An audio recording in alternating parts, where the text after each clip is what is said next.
Hello दोस्तों। तो आज के लेक्चर में हम देखने वाले हैं त्वरण।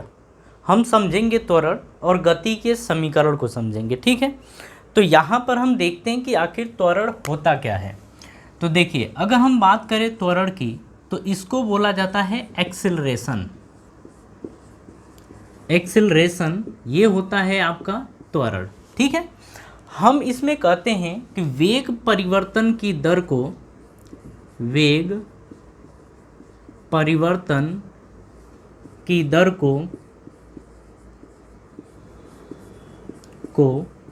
त्वरण कहते हैं। वेग परिवर्तन की दर को त्वरण कहते हैं। अब इस चीज़ को ज़रा समझिएगा, ठीक है। हम करें कि वेग परिवर्तन की दर को त्वरण कहते हैं, इसका क्या मतलब है। देखिए, अगर आप मान लीजिए कि बाइक से या साइकिल से कहीं जा रहे हैं, ठीक है।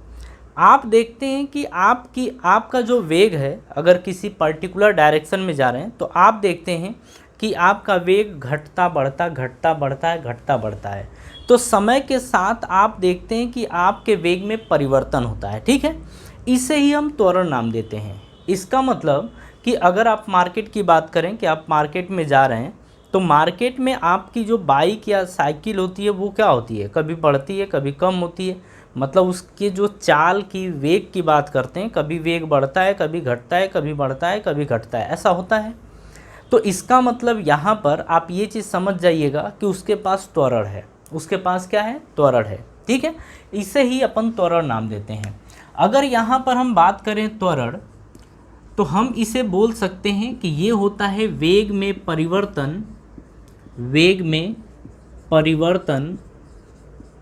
अपॉन समय, ऐसे बोल सकते हैं, ठीक है। वेग में परिवर्तन का मतलब आप बोलेंगे del V by del T, आप ये बोलेंगे, ठीक है। मतलब delta V upon delta T क्या होता है, त्वरण। और एक्सेलरेशन को हम ए नाम से दिखाते हैं। मतलब ए इक्वल्स टू हम लिख सकते हैं delta V upon delta T. अब यहाँ पर समझिएगा, यहाँ पर एक नया टर्म यूज़ होगा, अब धीरे धीरे हम यूज़ करने वाले हैं। डेल्टा यू और डेल्टा वी का क्या मतलब है। डेल्टा वी का मतलब है कि आपका वेग पहले था और आपका वेग बाद में था, ठीक है। उसी में अंतर, आपके वेग में जो परिवर्तन हुआ है ना, उसी को अपन डेल्टा वी बोलेंगे, ठीक है। हम ऐसा मान लेते हैं कि शुरुआत में, यानी कि जो प्रारंभिक वेग आपके पास है वो प्रारंभिक वेग u है, ठीक है। अगर यहाँ पर हम अंतिम वेग की बात करें तो आप कहेंगे, मान लीजिए कि जो आपका अंतिम वेग है वो आपका v है, ठीक है। तो अगर हमें डेल्टा v लिखना पड़ जाए तो हम लिखेंगे delta v is equals to, देखिए जब परिवर्तन होता है तो हम कहते हैं बाद वाला माइनस पहला वाला, ठीक है, ऐसे बोलते हैं। तो बाद वाला कितना है v और पहले कितना है u। तो हम यहाँ पर डेल्टा v की जगह लिख सकते हैं v minus U upon delta T, और डेल्टा टी को आप चाहें तो टी भी लिख सकते हैं, कोई दिक्कत नहीं है, ठीक है। तो यहाँ पर आप लिख सकते हैं v minus U upon T, कोई दिक्कत नहीं है। ये भी समय है, ये भी समय है। तो अब इसे ध्यान रखिएगा कि जो त्वरण होता है जब वेग में परिवर्तन होता है और अपॉन समय, तो ये हमें त्वरण प्रोवाइड करता है, ठीक है। आप समझ गए। त्वरण A equals to delta V by delta T, ये लिखेंगे। A is equals to V minus U upon delta T या V minus U by T, ये लिख सकते हैं, ठीक है। अब यहाँ पर कुछ ध्यान देने वाली बातें हैं, ज़रा उसे ध्यान रखिए। देखिए, हम ये कहते हैं कि जो त्वरण होता है एक सदिश राशि है। त्वरण कैसी राशि है, एक सदिश राशि है, ठीक है। इसको हम बोलते हैं वेक्टर क्वांटिटी। वेक्टर क्वांटिटी हम ये बोलते हैं। हम ये कहते हैं कि त्वरण एक सदिश राशि है, ठीक है। अगर हम दूसरे पॉइंट की बात करें तो हम कहते हैं इसमें कि जो त्वरण होता है वो पॉजिटिव या निगेटिव कुछ भी हो सकता है, ठीक है। तो हम कहते हैं कि यह, यानी कि त्वरण धनात्मक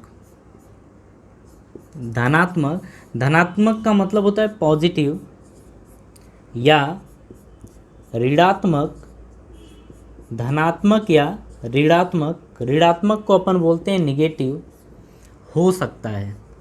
मतलब पॉजिटिव या निगेटिव हो सकता है। बात समझ में आ रही है। इतनी बातें आप ध्यान रखिएगा। अब चलिए जरा मात्रक पे आते हैं। तो ये बताइए, वेग का मात्रक आपने पीछे देखा था, मीटर प्रति सेकेंड होता है, और ये टाइम का मात्रक क्या होता है, सेकेंड। ठीक है, तो इस हिसाब से अगर हम मात्रक की बात करेंगे, अगर हम मात्रक की बात करें तो हम कहेंगे कि मीटर अपॉन सेकेंड।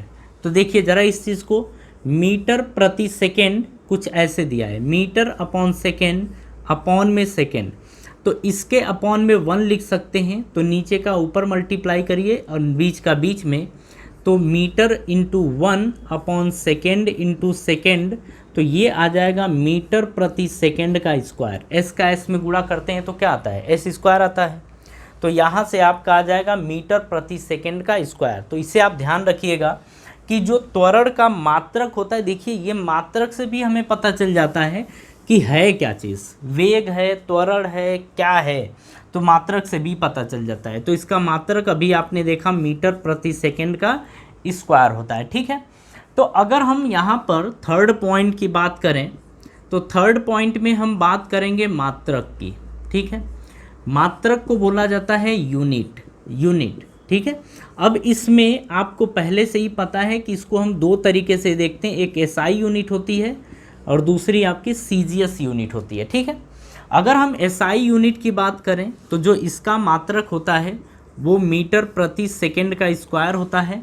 सीजीएस की बात करें तो ये होता है सेंटीमीटर प्रति सेकेंड का स्क्वायर। कहानी कुछ समझ में आ रही है?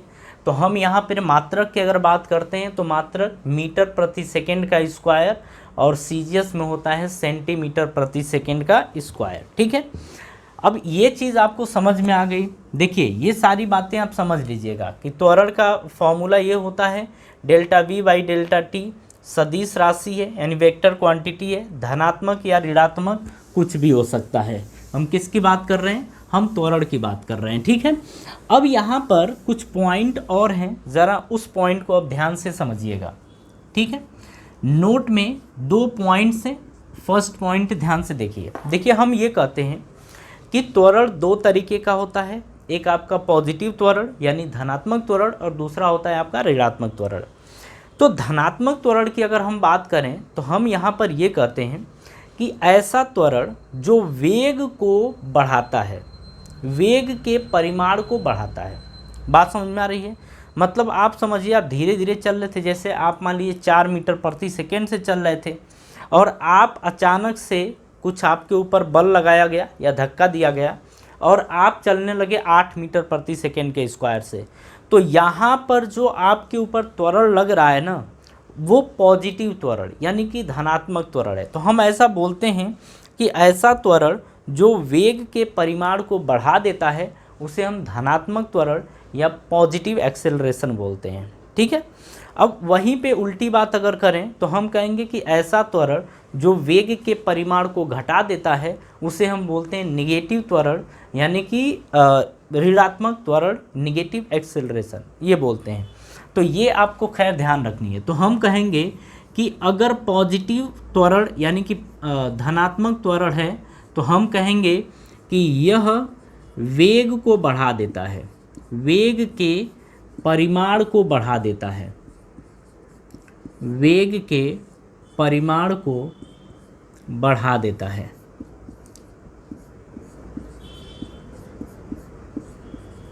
ठीक है, ये चीज़ है।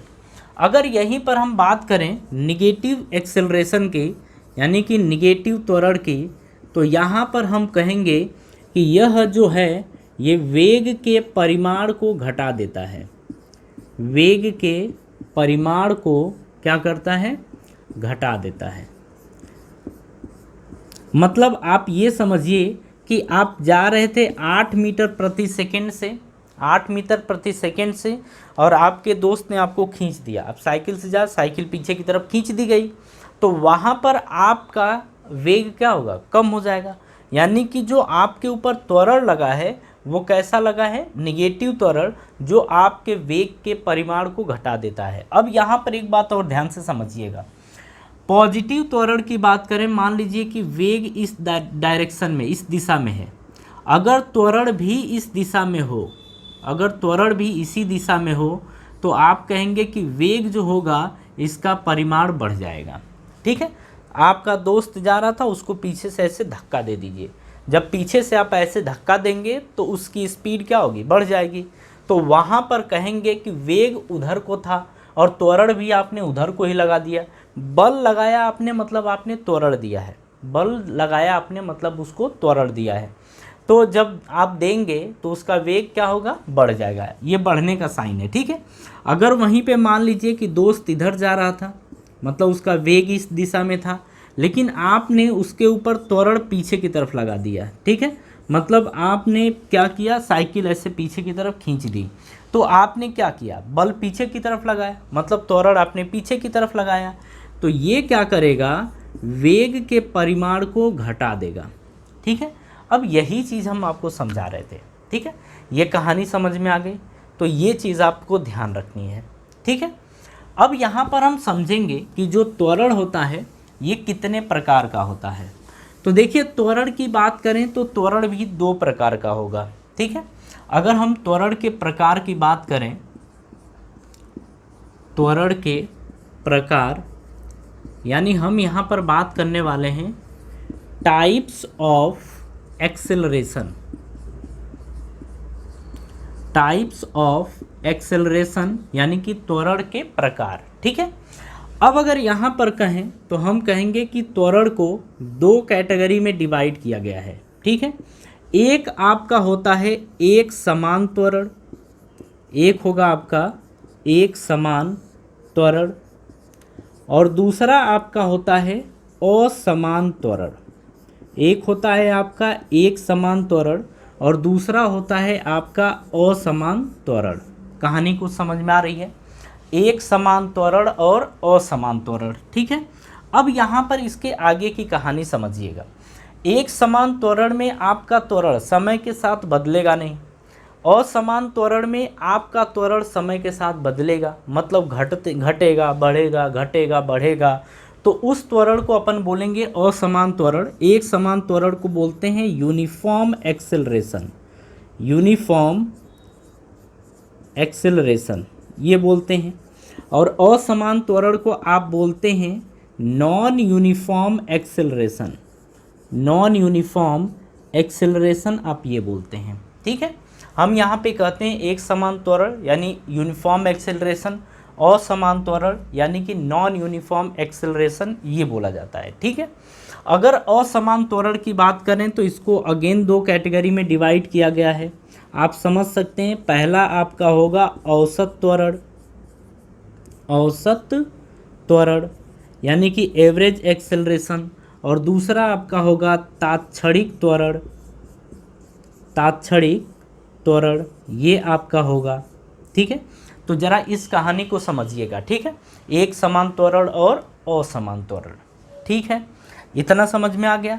देखिए, तो ये त्वरण के बारे में कुछ जानकारियाँ थीं।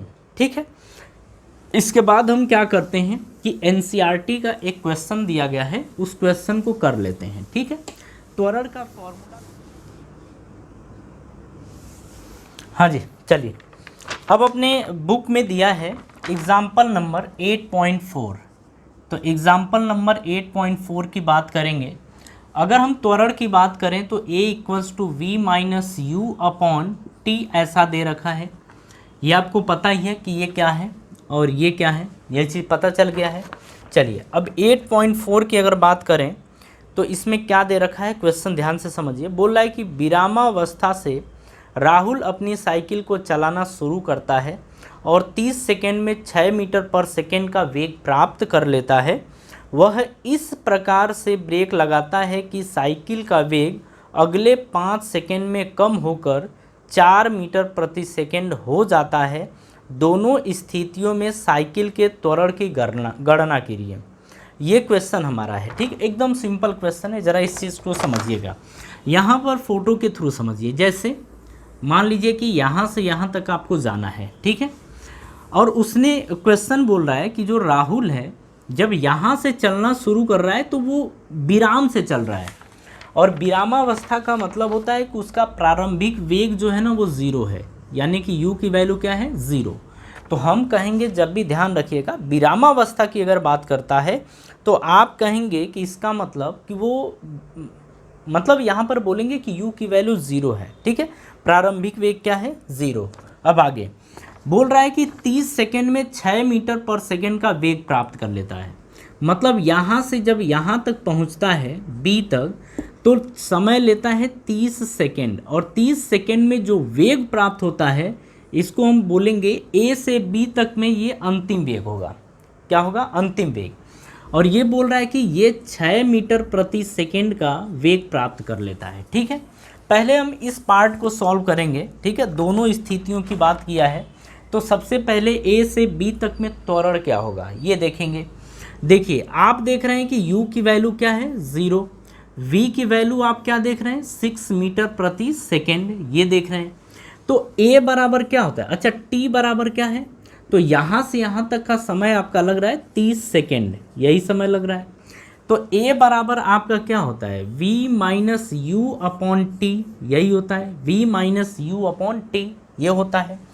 v की बात करें तो ये 6 है, और u की बात करें तो ये 0 है, अपॉन t की बात करें तो ये 30 सेकेंड है। ठीक है, यहाँ से देखा जाए तो ये 6/30 है ना। आप क्या लिखेंगे, 6 से भाग देंगे, 6 पचे 30, 1/5 आएगा। जब डिवाइड करेंगे तो ये आएगा 0.2 मीटर प्रति सेकंड का स्क्वायर। क्यों, क्योंकि त्वरण का मात्रक क्या होता है, मीटर प्रति सेकंड का स्क्वायर। ये तो आपने देख ही लिया कि किस तरीके से इसकी कटिंग होगी। ठीक है, तो इस तरीके से ये आ गया कि a से b तक में जो त्वरण है वो 0.2 मीटर प्रति सेकंड का स्क्वायर है। कहानी समझ में आ रही है। तो हम कहेंगे कि a से b तक में जो त्वरण है वो इतना है। जरा इसमें आगे देखिए, इसी में आगे बोल रहा है कि वह इस प्रकार से ब्रेक लगाता है कि साइकिल का वेग अगले 5 सेकंड में कम होकर 4 मीटर प्रति सेकंड हो जाता है। ठीक है, बोल रहा है कि अगले 5 सेकंड में, मतलब यहाँ से आप समझ लीजिए इधर कहीं, ये उसका C पॉइंट है, यहाँ से यहाँ तक, जैसे यहाँ से देखिए ब्रेक लगाना शुरू कर देता है। जब 6 मीटर प्रति सेकंड पे साइकिल होती है वहीं से वो ब्रेक लगाना शुरू करता है, और B से C तक पहुँचता है तो वो समय लेता है, यहाँ पर आपका समय लेता है 5 सेकंड। और इस 5 सेकंड में जब उसका जो वेग होता है वो आपका 4 मीटर प्रति सेकंड का 4 मीटर प्रति सेकंड हो जाता है। फिर से अगेन समझिए, हम कह रहे हैं कि यहाँ पर ब्रेक लगाता है, और जब साइकिल में वो ब्रेक लगाता है तो 5 सेकंड में उसका वेग 4 मीटर प्रति सेकंड हो जाता है। ठीक है, तो अब बोल रहा है कि ये B से C तक में ये आपका त्वरण क्या होगा। अब ये हमारा क्वेश्चन है। अब क्वेश्चन को ध्यान से समझिएगा, हम केवल B से C तक की बात कर रहे हैं ना, तो B से C तक में ये आपका हो जाता है प्रारंभिक वेग। अरे दो पार्ट की बात हो रही है, दोनों अलग अलग है, तो आप ये बोलेंगे ये प्रारंभिक वेग है, और ये आपका हो जाता है अंतिम वेग, ये आपका अंतिम वेग हो जाता है। बात समझ में आ रही है। तो अब कहेंगे यहाँ पर आपकी प्रारंभिक वेग आपका क्या है, तो कहेंगे कि प्रारंभिक वेग हमारा है 6 मीटर प्रति सेकेंड। अगर हम कहें अंतिम वेग आपका क्या है, तो आप कहेंगे कि अंतिम वेग है 4 मीटर प्रति सेकेंड, और ये जो समय लगा है वो समय कितना है, 5 सेकेंड। मतलब B से C तक का समय कितना है, 5 सेकेंड है। ठीक है, अब देखिए यहाँ पर A बराबर क्या होगा, अंतिम वेग कितना है 4, माइनस प्रारंभिक वेग कितना है 6, अपॉन समय कितना है 5 सेकेंड। तो यहाँ पर आप लिखेंगे 5। ठीक है, 4 में से 6 घटाएंगे तो -2 बचेगा, बटे में 5, जब भाग देंगे आप तो -0.4 मीटर प्रति सेकेंड का स्क्वायर आएगा। तो आप यहाँ पर ये कहेंगे कि जो त्वरण होगा वो 0.5 मीटर प्रति सेकेंड का स्क्वायर होगा, वो भी माइनस में। आप यहाँ पर देख रहे हैं कि जब साइकिल में ब्रेक लगाया जा रहा है तो यहाँ पर वेग कम हो रहा है, तो आप इस त्वरण को क्या नाम देंगे, इस त्वरण को आप बोलेंगे निगेटिव त्वरण। और ध्यान रखिएगा, हम वहाँ पे ध्यान नहीं दिए हैं, निगेटिव त्वरण यानी निगेटिव एक्सेलरेशन को अपन बोलते हैं मंदन। क्या बोलते हैं, मंदन, जिसको बोला जाता है रिटार्डेशन। तो ये आप ध्यान रखिएगा। ठीक है, इसको क्या नाम दिया जाता है, रिटार्डेशन। तो निगेटिव त्वरण को क्या बोलते हैं, रिटार्डेशन। तो ये आपका क्या है फिर, मंदन है। क्या है, मंदन। कहानी को समझ में आ रही है। त्वरण का ही एक और नाम होता है मंदन, लेकिन इस त्वरण को बोलते हैं निगेटिव एक्सेलरेशन या ऋणात्मक त्वरण। ठीक है, कहानी समझ में आ रही है। चलिए, इसी में एक क्वेश्चन और है, जरा उस क्वेश्चन को अब देखिए। चलिए जी, इसी में अब एक और क्वेश्चन है, उसे देखते हैं अपन। दिया क्या गया है, देखिए यहाँ पर दिया गया है कि एक गेंद 0.5 मीटर पर सेकेंड के प्रारंभिक वेग से एक क्षैतिज समतल पर फिसलना प्रारंभ करती है। घर्षण के कारण गेंद का वेग 0.05 मीटर पर सेकेंड का स्क्वायर की दर से घटता है। गेंद को रुकने के लिए कितना समय लगेगा, यह हमारा क्वेश्चन है। ठीक है, अब यहाँ पर समझिए क्या दिया गया है कि जो प्रारंभिक वेग यानी इनिशियल वेलोसिटी है वो 0.05 है। तो हम कहेंगे अच्छा, इसको दिखाया जाता है u से ना, तो ये आएगा 0.5 मीटर पर सेकेंड, ये आएगा। उसके बाद हमसे ये बोल रहा है कि घर्षण के कारण गेंद का वेग 0.05 मीटर पर सेकेंड के स्क्वायर की दर से घटता है। आप यूनिट देख के बता सकते हैं, मात्रक देख के बता सकते हैं कि ये त्वरण के बारे में बात कर रहा है ना, त्वरण के बारे में। तो हम कहेंगे कि यहाँ पर जो त्वरण यानी कि एक्सेलरेशन है वो आपका है 0.05 मीटर पर सेकेंड का स्क्वायर। लेकिन आप यहाँ पर एक चीज़ और देख रहे हैं कि इस एक्सेलरेशन के कारण उसकी वेलोसिटी यानी कि उसका वेग कम हो रहा है। तो इस एक्सेलरेशन को क्या नाम देंगे, मंदन, रिटार्डेशन। तो इसके आगे माइनस आ जाता है। ठीक है, आप यहाँ पर समझ सकते हैं कि आप इधर चल रहे थे लेकिन धीरे धीरे रुक रहे हैं क्योंकि एक्सेलरेशन आपका पीछे की तरफ लग रहा है। तो इधर की डायरेक्शन में आप पॉजिटिव लेते हैं तो इधर वाले को क्या लेना पड़ेगा, निगेटिव लेना पड़ेगा। ठीक है, यही होगा। तो इसे माइनस में लेंगे। आप देख रहे हैं कि बोल रहा है क्वेश्चन में कि रुकने में कितना समय ले रहा है। तो इस चीज़ को समझिए। देखिए, जैसे मान लीजिए आप यहाँ से चलना शुरू करिए, यहाँ से चलना आप शुरू किए, ठीक है, ए से चलना शुरू किए और बी पर जाके रुक गए। मतलब शुरू नहीं किए, आप ए पर थे और आपके पास कुछ न कुछ वेलोसिटी, कुछ न कुछ वेग था, लेकिन आप यहाँ पर जाके रुक गए हैं। तो यहाँ पर रुके हैं, इसका मतलब ये आपका अंतिम वेग यानी कि फाइनल वेलोसिटी है। ठीक है, और यहाँ पर आप रुके हैं, इसका मतलब कि इसकी वैल्यू 0 है। आपको पता है कि फाइनल वेलोसिटी को अपन v से रिप्रेजेंट करते हैं। अगर यहाँ की बात करें तो ये इनिशियल वेलोसिटी है u, लेकिन u आपको गिवन है, u कितना है 0.5 मीटर पर सेकेंड, ये दिया है। ठीक है, अब हमसे यही बोल रहा है कि अगर ये इतने से चल रहा है, मतलब प्रारंभिक वेग इतना है और यहाँ पर जाके रुक जा रहा है, तो यहाँ से यहाँ तक पहुँचने में कितना समय लगेगा या रुकने में कितना समय लगेगा, ये हमारा क्वेश्चन है। ठीक है, अब आप देख रहे हैं यहाँ पर ये है। अच्छा, अगर हम अंतिम वेग यानी फाइनल वेलोसिटी की बात करें तो आप देख रहे हैं कि ये पार्टिकल जो भी है ये रुक जा रहा है। ठीक है, जो गेंद है वो रुक जा रहा है ना, यानी कि अंतिम वेग क्या होगा, 0। अब बात करते हैं हम यहाँ पर त्वरण की। त्वरण यानी एक्सेलरेशन, ये क्या होता है, v minus U upon T, यही होता है।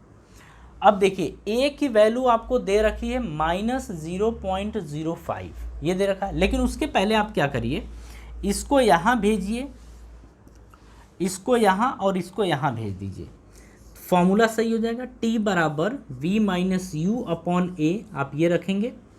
v की वैल्यू क्या है 0, माइनस u की वैल्यू आपको क्या दे रखी है 0.5, तो 0.5 आप ये रखेंगे, अपॉन a की वैल्यू क्या है देख रहे हैं -0.05, ये दे रखा है। ठीक है, अब यहाँ से आप देखेंगे इसमें से ये घटाएंगे तो -0.5 बचेगा और नीचे आपका -0.05 ये बचेगा। माइनस से माइनस कैंसल, ऊपर नीचे आप 100 से मल्टीप्लाई कर दो क्योंकि यहाँ डिमांड है। ठीक है, अब देखिए इसका इसमें जब मल्टीप्लाई करेंगे तो 50 आएगा और नीचे आपका 5 आएगा, तो ये आ जाएगा 5 यहाँ पे 50 यानी कि 10 सेकेंड। तो आप यहाँ पर ये बोलने वाले हैं कि पार्टिकल रुकने में 10 सेकेंड का समय लेगा। ठीक है, ये हमारा क्वेश्चन है। ठीक है, और इस तरीके से हमारा एक्सेलरेशन यानी कि त्वरण भी पूरी तरीके से कंप्लीट होता है। नेक्स्ट वीडियो में हम ये देखेंगे कि जो गति का समीकरण होता है उसको डेराइव कैसे किया जाता है और उस पर बेस्ड क्वेश्चंस कैसे किए जाते हैं। ठीक है, तो चलिए आज की सभा यहीं समाप्त करते हैं। Thank you.